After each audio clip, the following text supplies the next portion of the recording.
দেখছেন খুলনা শিল্পকলা একাডেমি। এটি একটি সুন্দর এবং দারুণ একটি স্থাপত্য।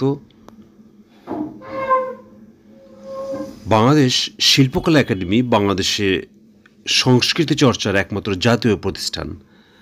জাতীয় সংস্কৃতির গৌরবময় বিকাশকে অব্যাহত রাখতে বাংলাদেশ শিল্পকলা একাডেমি প্রতিষ্ঠা করেন। বাংলাদেশের সকল জেলা ও উপজেলা পর্যায়ে শিল্পকলার চর্চা ও বিকাশের উদ্দেশ্য 1974 সালের 19 ফেব্রুয়ারি একটি বিশেষ আইন দ্বারা এটি প্রতিষ্ঠিত হয়। একাডেমির প্রথম মহাপরিচালক ছিলেন ডক্টর মোস্তফা নুরুল ইসলাম। বাংলাদেশ শিল্পকলা একাডেমি 6টি বিভাগ নিয়ে গঠিত। বিভাগগুলো হলো চারুকলা বিভাগ, নাট্যকলা ও চলচ্চিত্র বিভাগ, সঙ্গীত, নৃত্য ও আবৃত্তি বিভাগ, গবেষণা ও প্রকাশনা বিভাগ, প্রশিক্ষণ বিভাগ, প্রযোজনা বিভাগ। আপনারা খুলনা শিল্পকলার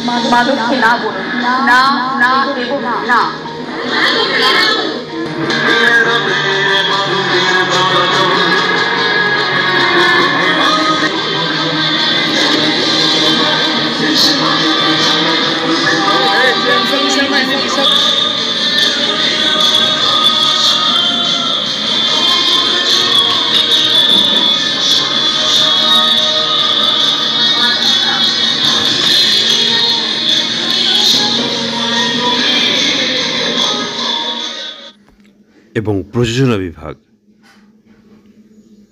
6টি বিভাগ পরিচিত হয় 6 জন পরিচালকের দায়িত্বে। একাডেমির সর্বোচ্চ নির্বাহী কর্মকর্তা হচ্ছেন মহাপরিচালক। সরকার কর্তৃক নিযুক্ত এই মহাপরিচালকই সার্বিক প্রশাসনিক দায়িত্ব পালন করে।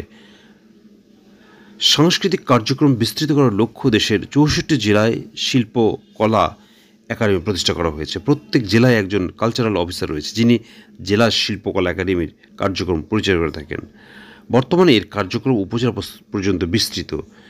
শিল্প সংস্কৃতির বিকাশের লক্ষ্য গুণী ও প্রতিভাবান শিল্পীদের সহায়তা ও স্বীকৃতি প্রদান, সাংস্কৃতিক প্রতিষ্ঠান ও সংস্থাকে অনুদান প্রদান, অতীত ঐতিহ্য ও সমকালীন সংস্কৃতি বিষয়ে গবেষণা পরিচালনা করা এবং সঙ্গীত, নাট্য ও চারুকলা বিষয়ে আন্তর্জাতিক উৎসবের আয়োজন করা হয়ে থাকে।